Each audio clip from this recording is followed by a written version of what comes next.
breaking news alert. 8 months after a Clarksville soldier was stabbed to death, 2 people have now been charged. Good evening, I'm Courtney Allen. Katia Dueñas-Aguilar was found dead in her home back in May. Steve Mailing talked with her family today as the arrests come to light. Porque ella me había dicho que su último día en la base era el 5 de mayo y ella regresaba a casa conmigo. A decorated soldier, a devoted mother, a brutal crime. PFC Katia Dueñas-Aguilar had spent years serving her country, earning awards, and building a future for her young son. She was just 23 years old, stationed at Fort Campbell, Kentucky, far from her Texas hometown, but determined to make a life for herself and her child. Her dedication to the Army was undeniable, but in May 2024, her promising future came to a horrifying end. Katia was found inside her home, stabbed nearly 70 times. The brutality of the attack stunned investigators, leaving them searching for answers. Who could have done this? And what? At first, the pieces didn't add up. There were no signs of forced entry, no immediate suspects, only a young soldier, silenced in an act of unimaginable violence. But as detectives began pulling back the layers of her life, they uncovered secrets no one expected. A marriage hidden in plain sight. A connection that led them to 2 people now sitting behind bars. And a case that would take months to unravel. This is the story of Katia Dueñas-Aguilar. A woman who dedicated her life to service, only to have it stolen in the most unthinkable way. Katia Dueñas-Aguilar was the kind of person you never forget. She had a presence that could light up a room, a warm smile, an infectious laugh, and an energy that made people feel at home.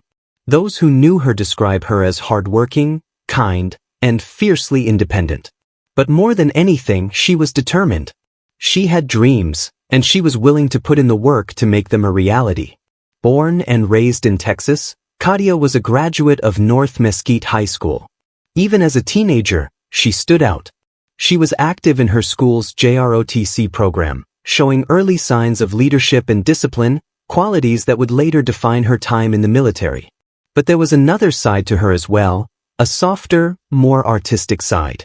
In choir, she found joy in music, a way to express herself beyond the structured world of JROTC. Her former teacher remembers her as a bright, vibrant young woman who was always smiling, always bringing positivity into the room. She had a future filled with possibilities, and she wasn't afraid to chase them. In 2018, fresh out of high school, Katia made a life-changing decision. She joined the United States Army. She was just 18 years old when she enlisted, stepping into a world of discipline, structure, and service. She trained hard, pushing herself through basic combat training and advanced individual training at Fort Eisenhower, Georgia. Her focus? Information technology. A crucial role in today's military, requiring intelligence, problem-solving, and technical expertise. She proved herself quickly, and by 2019, she was stationed at Fort Campbell, Kentucky, as part of the 101st Airborne Division's Combat Aviation Brigade. Katia wasn't just another soldier, she excelled. Over the years, she earned multiple commendations, including 2 Army Achievement Medals, the Army Good Conduct Medal, the National Defense Service Medal, the Global War on Terrorism Service Medal, and the Army Service Ribbon. These weren't just tokens of service. They were proof of her dedication, her resilience, and her ability to thrive in an environment that demanded the best from her. But Katia's proudest title wasn't just soldier, it was mother.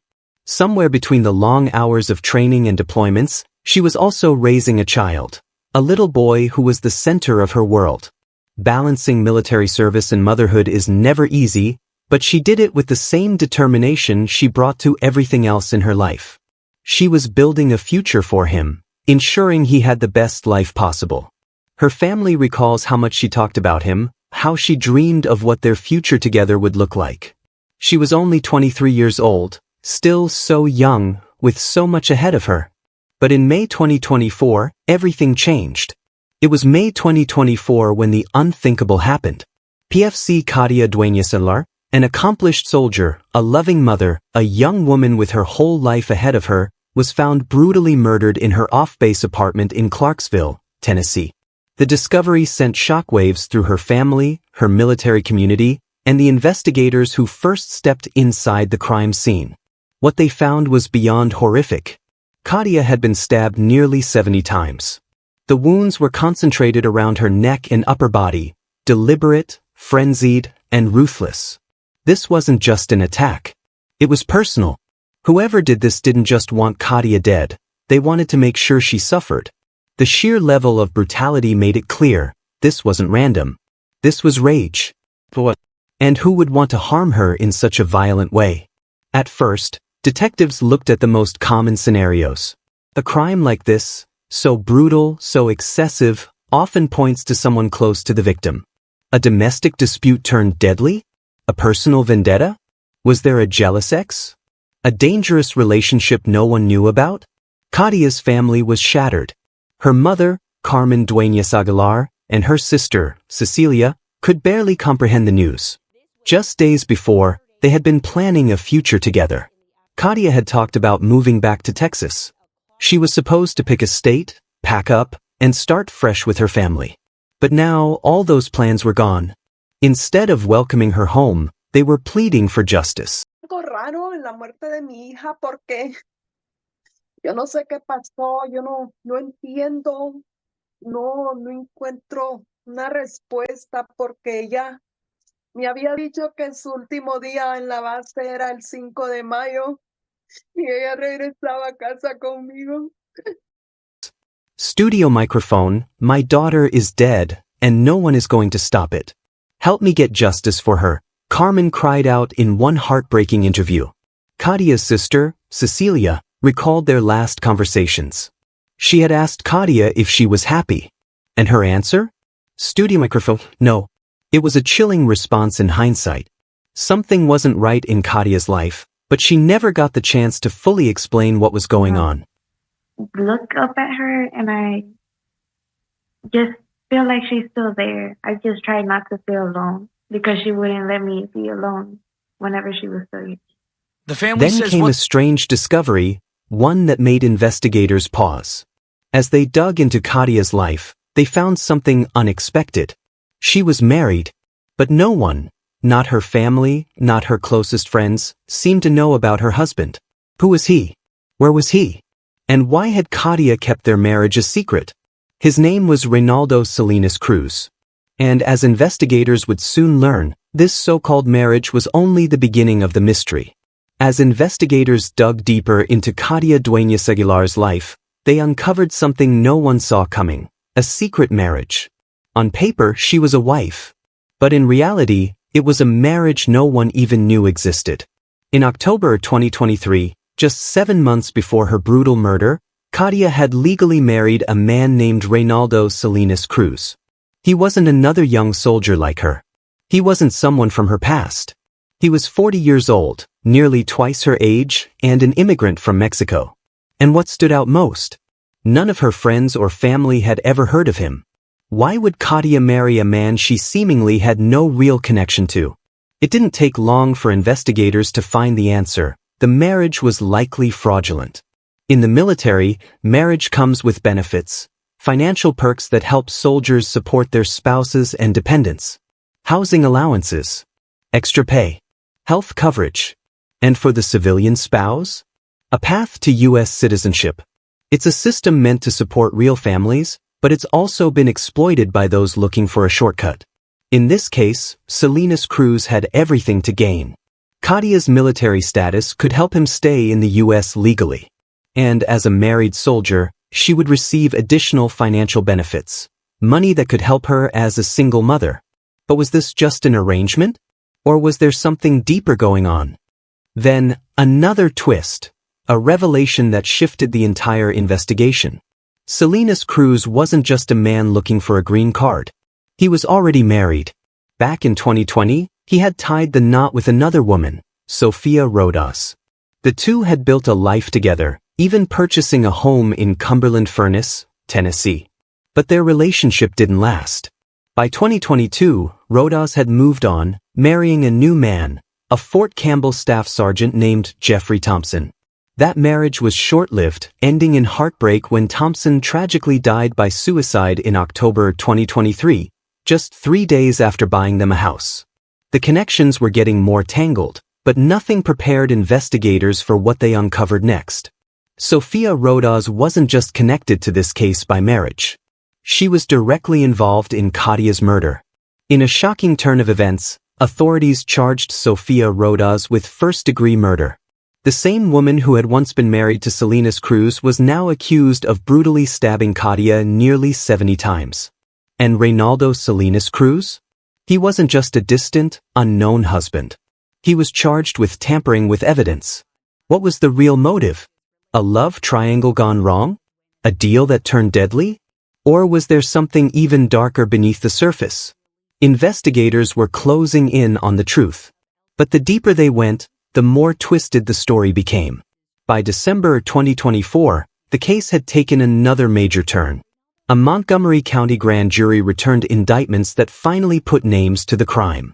2 people, connected by marriage, deception, and secrets, were officially charged in connection to Katia Dueñas-Aguilar's brutal murder. Sofia Rodas, 35 years old, was charged with first-degree murder and tampering with evidence. Investigators now believed she was the one who carried out the vicious attack, stabbing Katia nearly 70 times. The brutality of the crime suggested deep, personal rage. But why? Then, there was Reynaldo Salinas Cruz. The man Katia had secretly married just months before her death. He wasn't charged with murder, but he wasn't innocent either. The 40-year-old was indicted for tampering with evidence, suggesting that after Katia was killed, he played a role in covering it up. But was that all?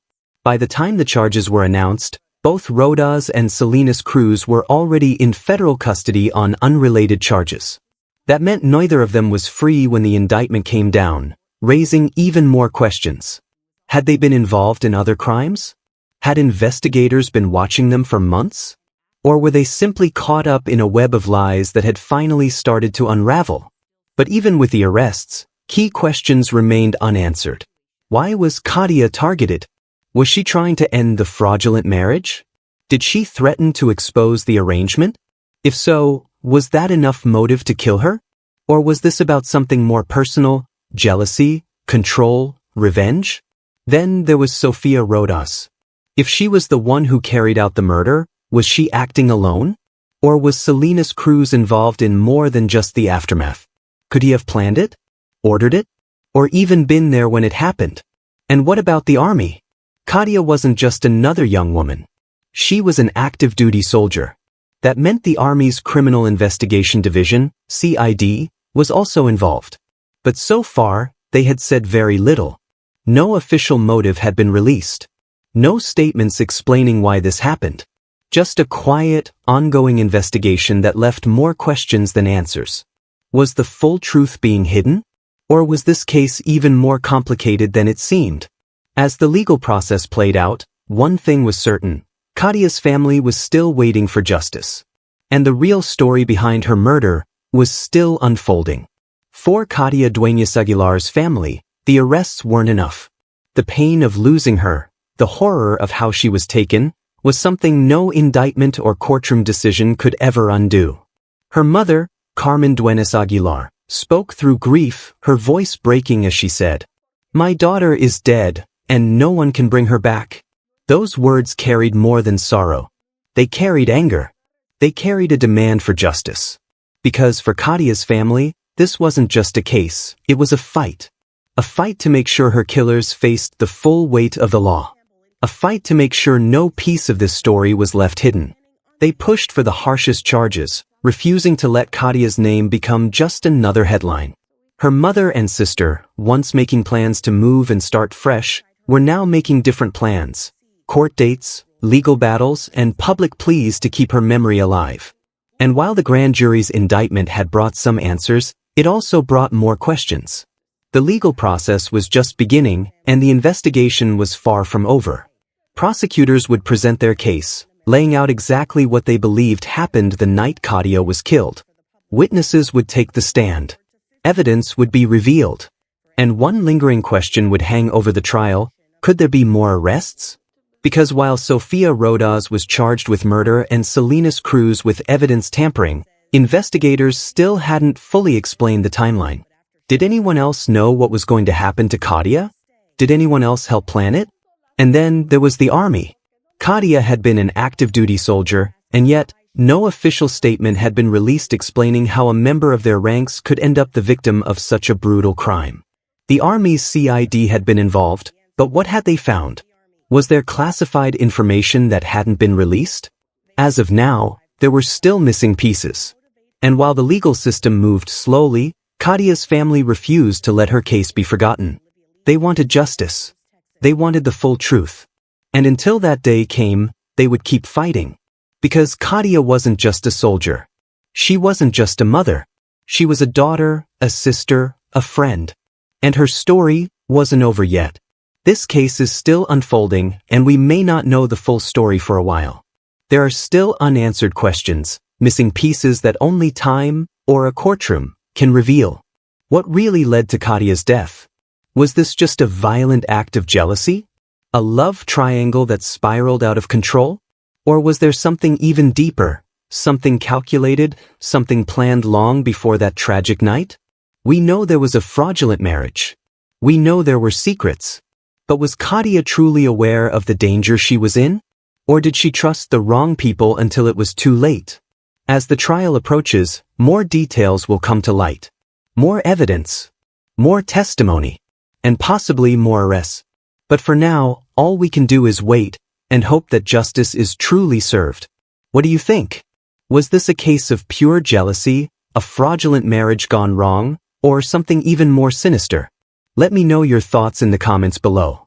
And if you want to stay updated on this case and hear more true crime stories like this one, make sure to subscribe and turn on notifications. Because the truth is still out there.